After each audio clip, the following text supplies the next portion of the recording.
रात गहरी थी, कमरा खामोश और सज्जादा आंसुओं से भीगा हुआ था। अली हाथ उठाए बस एक ही जुमला दोहरा रहा था, या अल्लाह, मैं थक गया हूँ। जिंदगी ने उससे बहुत कुछ छीन लिया था, अपना अजीज, सुकून और वो मुस्कुराहट जो कभी उसकी पहचान थी। लोग कहते थे सब्र करो, मगर कोई ये नहीं समझता था कि सब्र भी कभी कभी टूटने लगता है। उसी टूटे हुए दिल के साथ वो अल्लाह के सामने बैठा था, शिकायत नहीं बस बेबसी थी। इसी लम्हे उसके दिल में ख्याल आया, क्या अल्लाह वाकई मेरी सुनता है?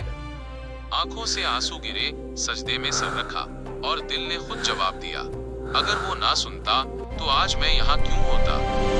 अगली सुबह सूरज वैसा ही था, मसले भी वही थे, मगर दिल हल्का था।